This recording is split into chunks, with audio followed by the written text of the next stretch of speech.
Covid प्रबंधन को लेकर के मैं मुरादाबाद और बरेली मंडल के दौरे पर हूं। मैंने अभी मुरादाबाद मंडल की समीक्षा बैठक ली। इससे पहले integrated Covid command control centre का निरीक्षण किया और अभी मैं तुरंत मुरादाबाद सदर विकासखंड के मनोहरपुर गांव का भी दौरा करके आ रहा हूं, जहां पर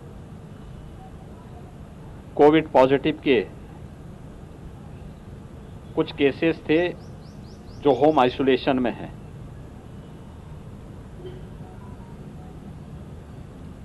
उनके साथ संवाद बना करके उनको मेडिकल किट उपलब्ध हो रहा है कि नहीं हो रहा है और उनका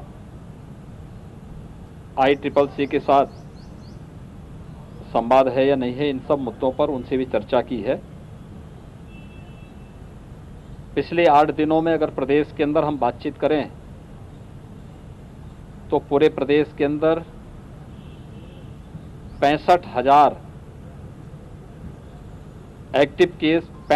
एक्टिव केस कम हुए हैं। कोविड प्रबंधन को लेकर के जो कार्य योजना चल रही है, मुरादाबाद मंडल में भी इस दौरान 3500 एक्टिव केस कम हुए हैं। न केवल कोरोना महामारी के सेकंड वेव को लेकर के, बल्कि किसी अन्य संभावित चुनौती का मुकाबला करने के लिए एक व्यापक रणनीति के तहत केंद्र सरकार, प्रदेश सरकार, जनप्रतिनिधिगण और हमारी प्रशासनिक machinery, health workers, corona warriors, ये पूरी मजबूती के साथ कार्य कर रहे हैं। यह एक सामान्य फ्लू नहीं है, एक महामारी है, एक आपदा है। आपदा में संसाधन कम पड़ते हुए दिखाई देते हैं। इस सदी की सबसे बड़ी महामारी का सामना वर्तमान में पूरी दुनिया कर रही है। बड़े बड़े देश, यानी जिनके पास, जो देश की दुनिया की सबसे बड़ी ताकत कहलाती थी, उनके संसाधन कम पड़ते हुए दिखाई देते हैं। उनका हेल्थ इंफ्रास्ट्रक्चर इस महामारी के सामने पस्त होती हुई दिखाई देती है। लेकिन उस सब के बावजूद जब सामूहिक प्रयास होता है तो महामारी भी घुटना टेकती है। और आज केंद्र और प्रदेश सरकार के सामूहिक प्रयास से 30 अप्रैल को उत्तर प्रदेश के अंदर 3,10,000 एक्टिव केस थे। आज यह घटकर के 2,45,000 पे आ चुके हैं। और जो मैंने कहा कि 65,000 एक्टिव केस अकेले उत्तर प्रदेश के अंदर पिछले 8 दिनों के अंदर कम हुए हैं, तो वहीं इस मुरादाबाद मंडल के अंदर भी 3500 एक्टिव केस कम हुए हैं।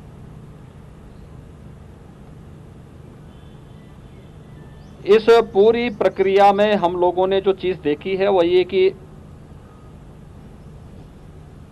एक तो तीव्र संक्रमण, यानी जो पहली फर्स्ट वेव थी कोरोना की, इसमें जो संक्रमण का रेट था सेकेंड वेव में वह 30 से 50 गुना था। दूसरा, इस मामले में कुछ चीजें और भी देखने को मिली हैं, इसलिए तत्काल उपचार और इसमें कोविड पॉजिटिव को तत्काल पहचानना और उपचार की व्यवस्था करना। हम लोग प्रदेश के अंदर प्रतिदिन 2.25 लाख से लेकर के 2.5 लाख टेस्ट प्रतिदिन कर रहे हैं। देश के अंदर सर्वाधिक टेस्ट करने वाला राज्य उत्तर प्रदेश है और हम लोगों ने 5 मई से एक विशेष अभियान भी चलाया है। प्रदेश के अंदर पंचायत चुनाव संपन्न हुए हैं। विशेषज्ञों की जो आशंका थी कि पंचायत चुनाव के बाद ये तीव्रता के साथ आगे बढ़ सकता है, उसी आशंका को ध्यान में रख करके हम लोगों ने पहले से ही अपने पूरी रणनीति तैयार की और उसके तहत प्रदेश के अंदर 58,000 से अधिक ग्राम पंचायतें हैं, जिसमें 97,000 से अधिक राजस्व गांव हैं। इन सभी राजस्व गांवों को फोकस करते हुए हम लोगों ने एक प्रयास प्रारंभ किया। पहले से ही हम लोगों ने हर ग्राम पंचायत के लिए और हर मोहल्ले के लिए एक निगरानी समिति गठित की। निगरानी समितियों की देखरेख में आज ये प्रयास किया जा रहा है कि निगरानी समितियां इन 97,000 राजस्व गांवों में स्क्रीनिंग के एक विशेष कार्यक्रम को आगे बढ़ाएं। उनके पास इंफ्रारेड थर्मामीटर, पल्स ऑक्सीमीटर और सैनिटाइजर उपलब्ध कराया गया है और वे लोग वहां पे जाकर के स्क्रीनिंग के एक विशेष कार्यक्रम के साथ लक्षण युक्त या संदिग्ध कोरोना पॉजिटिव मामलों को चिन्हित कर रहे हैं। रैपिड रिस्पांस टीम को उपलब्ध करा रहे हैं। रैपिड रिस्पांस टीम वहां पे जाकर के एंटीजन टेस्ट कर रही है। लेकिन निगरानी समिति को यह भी दायित्व दिया गया है कि वे मेडिकल किट भी उपलब्ध कराएं। मेडिकल किट के बारे में बहुत बार लोगों को कंफ्यूजन होता है। ये कोरोना से संबंधित वे दवाइयां हैं जो विशेषज्ञों ने तय की हैं। क्योंकि मैं अभी मनोहरपुर गांव में गया था, तो जब मैंने एक सज्जन से पूछा, मैंने कहा मेडिकल किट मिला? उन्होंने कहा नहीं, मेडिकल किट तो नहीं मिला, लेकिन दवा जरूर मिली है। तो इसलिए दवा उन्हें उपलब्ध करवाने के लिए बृहद पैमाने पर एक अभियान प्रारंभ किया गया है, जिससे मृत्यु दर न्यूनतम स्तर पर लाने का प्रयास किया जा सके और उसी दिशा में ये कार्य यहाँ पर इस समय प्रारंभ हुआ है। ऑक्सीजन की आपूर्ति मुरादाबाद मंडल में हर जनपद में अनवरत बन सके, इसको प्रयास किया जा रहा है। यहां पर पहले से ही 3 ऑक्सीजन प्लांट पहले से थे। 8 नए स्वीकृत किए गए हैं। ये 8 नए जो स्वीकृत किए गए हैं 5 जनपदों के लिए हैं, जिनमें से 3 मुरादाबाद जनपद के लिए स्वीकृत किए गए हैं, जिसमें भारत सरकार में आदरणीय प्रधानमंत्री जी ने पीएम केयर फंड से प्रदेश के 61 जनपदों के लिए ऑक्सीजन प्लांट स्वीकृत किए हैं। इसके अलावा हम लोगों ने राज्य सरकार से भी सीएम केयर फंड से, स्वास्थ्य विभाग और चिकित्सा शिक्षा विभाग की तरफ से भी और चीनी मिल और गन्ना विभाग के माध्यम से भी, सीएसआर से भी ये लगाए जा रहे हैं। इसके अलावा हर एक जनपद में ये व्यवस्था पहले से बता दी गई है कि 108 की जो एम्बुलेंस हैं 50 से लेकर 75% तक एम्बुलेंस का उपयोग हम कोविड कार्य के लिए करें। कोविड कार्य में यहाँ पर इस समय 50% जो 108 की एम्बुलेंस हैं वे लगी हुई हैं, जिनमें से 253 एम्बुलेंस को इस पूरे मंडल में लगाया गया है और ऑक्सीजन की आपूर्ति यहाँ पर एयर सेपरेटर यूनिट कुछ जगहों पर है, लेकिन लिक्विड मेडिकल ऑक्सीजन यहाँ पर ऑक्सीजन एक्सप्रेस के माध्यम से उपलब्ध करवाने का कार्य किया जा रहा है।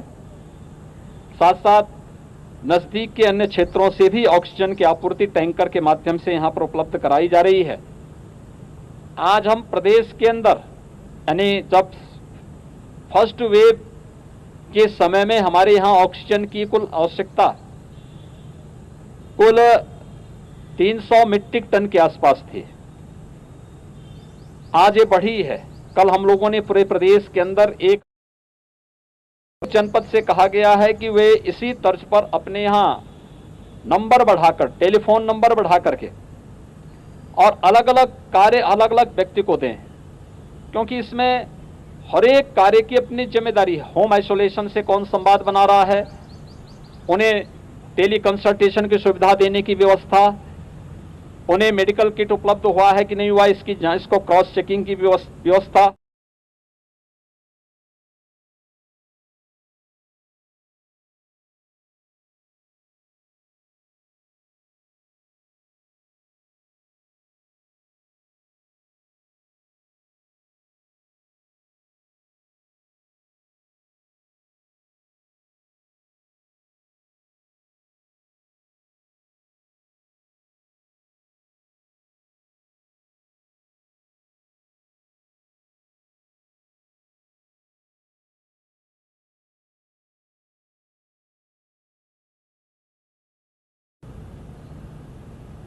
यह घट करके 2,45,000 पे आ चुके हैं।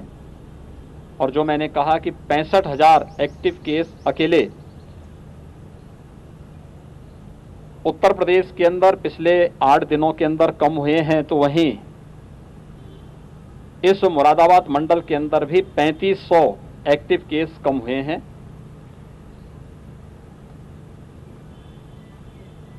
इस पूरी प्रक्रिया में हम लोगों ने जो चीज देखी है वो ये कि एक तो तीव्र संक्रमण, यानी जो पहली फर्स्ट वेव थी कोरोना की, इसमें जो संक्रमण का रेट था सेकेंड वेव में वह 30 से 50 गुना था। दूसरा, इस मामले में कुछ चीजें और भी देखने को मिली हैं, इसलिए तत्काल उपचार और इसमें कोविड पॉजिटिव को तत्काल पहचानना और उपचार की व्यवस्था करना। हम लोग प्रदेश के अंदर प्रतिदिन 2.25 लाख से लेकर के 2.5 लाख टेस्ट प्रतिदिन कर रहे हैं। देश के अंदर सर्वाधिक टेस्ट करने वाला राज्य उत्तर प्रदेश है। और हम लोगों ने 5 मई से एक विशेष अभियान भी चलाया है। प्रदेश के अंदर पंचायत चुनाव संपन्न हुए हैं। विशेषज्ञों की जो आशंका थी कि पंचायत चुनाव के बाद ये तीव्रता के साथ आगे बढ़ सकता है, उसी आशंका को ध्यान में रख करके हम लोगों ने पहले से ही अपने पूरी रणनीति तैयार की और उसके तहत प्रदेश के अंदर 58,000 से अधिक ग्राम पंचायतें हैं, जिसमें 97,000 से अधिक राजस्व गांव हैं। इन सभी राजस्व गांवों को फोकस करते हुए हम लोगों ने एक प्रयास प्रारंभ किया। पहले से ही हम लोगों ने हर ग्राम पंचायत के लिए और हर मोहल्ले के लिए एक निगरानी समिति गठित की। निगरानी समितियों की देखरेख में आज ये प्रयास किया जा रहा है कि निगरानी समितियां इन 97,000 राजस्व गांवों में स्क्रीनिंग के एक विशेष कार्यक्रम को आगे बढ़ाएं। उनके पास इंफ्रारेड थर्मामीटर, पल्स ऑक्सीमीटर और सैनिटाइजर उपलब्ध कराया गया है और वे लोग वहां पे जाकर के स्क्रीनिंग के एक विशेष कार्यक्रम के साथ लक्षण युक्त या संदिग्ध कोरोना पॉजिटिव मामलों को चिन्हित कर रहे हैं। रैपिड रिस्पांस टीम को उपलब्ध करा रहे हैं। रैपिड रिस्पांस टीम वहां पे जाकर के एंटीजन टेस्ट कर रही है। लेकिन निगरानी समिति को यह भी दायित्व दिया गया है कि वे मेडिकल किट भी उपलब्ध कराएं। मेडिकल किट के बारे में बहुत बार लोगों को कंफ्यूजन होता है। ये कोरोना से संबंधित वे दवाइयां हैं जो विशेषज्ञों ने तय की हैं। क्योंकि मैं अभी मनोहरपुर गांव में गया था, तो जब मैंने एक सज्जन से पूछा, मैंने कहा मेडिकल किट मिला? उन्होंने कहा नहीं, मेडिकल किट तो नहीं मिला, लेकिन दवा जरूर मिली है। तो इसलिए दवा उन्हें उपलब्ध करवाने के लिए बृहद पैमाने पर एक अभियान प्रारंभ किया गया है, जिससे मृत्यु दर न्यूनतम स्तर पर लाने का प्रयास किया जा सके, और उसी दिशा में ये कार्य यहाँ पर इस समय प्रारंभ हुआ है। ऑक्सीजन की आपूर्ति मुरादाबाद मंडल में हर जनपद में अनवरत बन सके, इसको प्रयास किया जा रहा है। यहां पर पहले से ही 3 ऑक्सीजन प्लांट पहले से थे, 8 नए स्वीकृत किए गए हैं।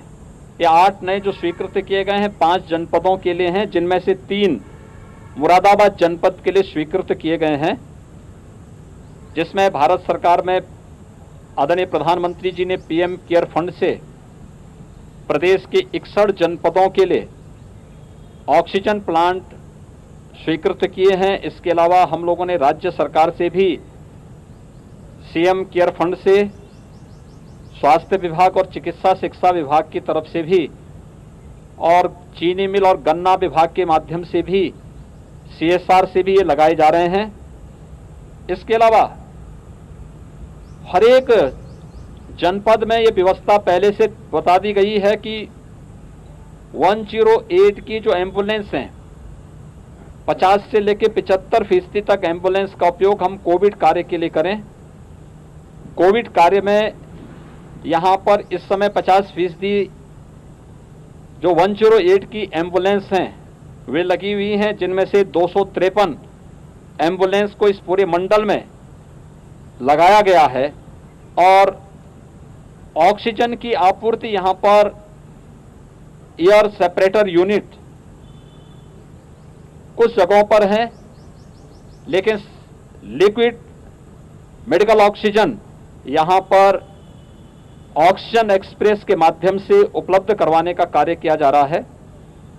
साथ साथ नजदीक के अन्य क्षेत्रों से भी ऑक्सीजन की आपूर्ति टैंकर के माध्यम से यहां पर उपलब्ध कराई जा रही है।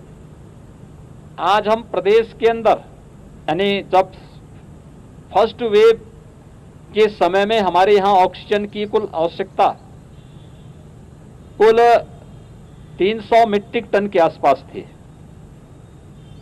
आज ये बढ़ी है। कल हम लोगों ने पूरे प्रदेश के अंदर 1000 मीट्रिक टन से अधिक की लिक्विड मेडिकल ऑक्सीजन की सप्लाई की है। तो बरेली और मुरादाबाद मंडल में भी हम लोग टैंकर के माध्यम से भी और ऑक्सीजन एक्सप्रेस के माध्यम से भी बाहर से मंगा करके ऑक्सीजन की लिक्विड मेडिकल ऑक्सीजन उपलब्ध करवा रहे हैं। इसके साथ ही यहां पर ऑक्सीजन कंसंट्रेटर भी 200 से अधिक ऑक्सीजन कंसंट्रेटर इस मंडल के लिए उपलब्ध कराए गए हैं, जो कोविड हॉस्पिटल में उपलब्ध कराए गए हैं, जिनका उपयोग वहां पर आसानी से किया जा सकता है। इसके अलावा कुछ सीएससीज में भी बेड्स बढ़ाए गए हैं, वहां पर ऑक्सीजन कंसंट्रेटर को उपलब्ध करवाने की व्यवस्था की जा रही है। इस समय यहां पर निगरानी समितियों की संख्या बढ़ाने के लिए और आरआरटीज की संख्या को बढ़ाने की कार्रवाई हो रही है, और जो एक अभियान चल रहा है, इस अभियान के माध्यम से यहां पर हर एक कोविड पॉजिटिव को चिन्हित करना, लक्षण युक्त को भी और संदिग्ध व्यक्ति को चिन्हित करना और फिर आरआरटीज के माध्यम से उसकी जांच करना, इस प्रक्रिया को तेजी के साथ कार्य करने की व्यवस्था की जा रही है। प्रदेश के अंदर हर एक जिला प्रशासन को इस बारे में भी हिदायत दी गई है कि हम इस बात को ध्यान में रखें कि कोविड पॉजिटिव हमारी प्राथमिकता होनी चाहिए। कोविड पॉजिटिव को उपलब्ध स्वास्थ्य की सुविधा तो उपलब्ध हो ही, नॉन कोविड पेशेंट के लिए टेली कंसल्टेशन की सुविधा उपलब्ध हो। इसके अलावा हर एक जनपद में महिला और बच्चों के लिए एक हॉस्पिटल डेडिकेट किया जाए, जहां पे उन्हें सुविधा हो सके और 102 की एम्बुलेंस केवल उन्हीं के लिए उपयोग हो। नॉन कोविड पेशेंट जो हार्ट से जुड़े हुए हार्ट की पेशेंट हैं, कैंसर के हैं, डायलिसिस जिनकी होनी है, उनके लिए भी विशेष ध्यान देने की आवश्यकता है। और उनके लिए भी एक हॉस्पिटल हर एक जनपद में डेडिकेट करें, जहां पर उनको लाने की व्यवस्था, एम्बुलेंस से सुरक्षित लाने, इन्फेक्शन से बचाने और उनके उपचार की सुविधा भी हो सके, इन चीज़ों को बढ़ाने की व्यवस्था की गई। यहाँ पर हर एक जनपद में व्यवस्था की गई है। ICCC integrated covid control centre प्रदेश के सभी 75 जनपदों में सक्रिय है, कार्य कर रहा है। मुरादाबाद में तो यहाँ पे इन्होंने 25 सीटर बनाया है, राउंड द क्लॉक वहाँ पे 25-25 लोग अलग अलग ड्यूटी पे कार्य कर रहे हैं। हर एक जनपद से कहा गया है कि वे इसी तर्ज पर अपने यहाँ नंबर बढ़ाकर, टेलीफोन नंबर बढ़ा करके और अलग अलग कार्य अलग अलग व्यक्ति को दें, क्योंकि इसमें हर एक कार्य की अपनी जिम्मेदारी है। होम आइसोलेशन से कौन संवाद बना रहा है, उन्हें टेली कंसल्टेशन की सुविधा देने की व्यवस्था, उन्हें मेडिकल किट उपलब्ध हुआ है कि नहीं हुआ इसको क्रॉस चेकिंग की व्यवस्था। इसी प्रकार से एम्बुलेंस की आवश्यकता कहां पर है, एम्बुलेंस की सुविधा, ऑक्सीजन की व्यवस्था के लिए साथ साथ यहां पर भी व्यवस्था की जा रही है कि एक ऐसा मैकेनिज्म तैयार करें कि ऑक्सीजन हर हॉस्पिटल को उसकी रिक्वायरमेंट के अनुसार आपूर्ति की जा सके। लेकिन बहुत सारे पेशेंट ऐसे हैं जो होम आइसोलेशन में है और उनको ऑक्सीजन की आवश्यकता है। उन लोगों के लिए भी हम ऑक्सीजन सिलेंडर उपलब्ध करवाने की एक व्यवस्था तय कर सकें, इसके बारे में भी ये व्यवस्था यहां पर की जा रही है। वैक्सीनेशन का कार्यक्रम पूरे प्रदेश के अंदर सफलतापूर्वक आगे बढ़ रहा है।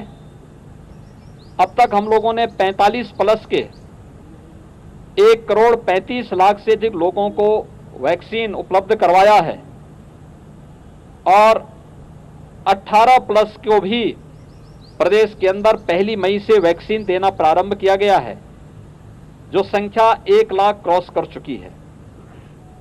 मुझे बताते हुए प्रसन्नता है कि मुरादाबाद मंडल में हम लोग मंडे से यहां पर मुरादाबाद जनपद के अंदर वैक्सीनेशन के कार्यक्रम को 18 प्लस के लिए भी वैक्सीनेशन के कार्यक्रम को आगे बढ़ाने का कार्य किया जा रहा है, जिससे हम फेज वाइज हर एक व्यक्ति को 18 प्लस से जुड़े हुए हर एक व्यक्ति को वैक्सीन दे सकें। मेरी अपील होगी, वैक्सीन लेने वाला व्यक्ति कुछ सावधानी जरूर रखें। एक, वैक्सीन पूरी तरह सुरक्षित है, किसी भी प्रकार के बहकावे और अफवाह में ना आए। दूसरा, हम इस बात को जरूर ध्यान दें कि अगर किसी को फीवर है तो वह उस दिन वैक्सीन न ले। तीसरा, जिन्हें तत्काल कोविड हुआ है और उनकी रिपोर्ट नेगेटिव आ चुकी है तो कम से कम 1 महीने के बाद ही वे वैक्सीन लेने के लिए जाएं। चौथा, ऑनलाइन रजिस्ट्रेशन करवाएं, भीड़ न लगाएं। वैक्सीन कीमती है और हर एक व्यक्ति तक पहुंच जाए, इसके लिए हर एक सेंटर में उतने ही लोगों को बुलाने के लिए कहा जा रहा है जितने लोगों को आप उतनी वैक्सीन दे सकें और हम जीरो वेस्टेज पे पहुंच सकें। और मुरादाबाद जनपद में सोमवार से 18 प्लस के लिए भी वैक्सीन उपलब्ध होगा, यानी 18 से लेकर के ऊपर के सभी लोगों को वैक्सीन की कार्रवाई यहां पर प्रारंभ हो जाएगी और इसके बाद सफलतापूर्वक इन कार्यक्रमों को आगे बढ़ाते हुए शेष अन्य जनपदों को भी हम इसी क्रम में आगे बढ़ाने का काम करेंगे। कोरोना के खिलाफ इस लड़ाई में मेरा आप सबसे भी आग्रह होगा कि हम लोगों को जितना जागरूक कर सकें, जितना, क्योंकि ये महामारी है, उपचार से महत्वपूर्ण बचाव और बचाव के उपायों के बारे में जितना जागरूक कर पाएंगे उतना ही अधिक हम लोगों को सकुशल रखने में सफल हो पाएंगे और न केवल व्यक्ति के जीवन को बल्कि उसकी जीविका को भी बचाने का कार्य करने में सफल हो पाएंगे। बहुत बहुत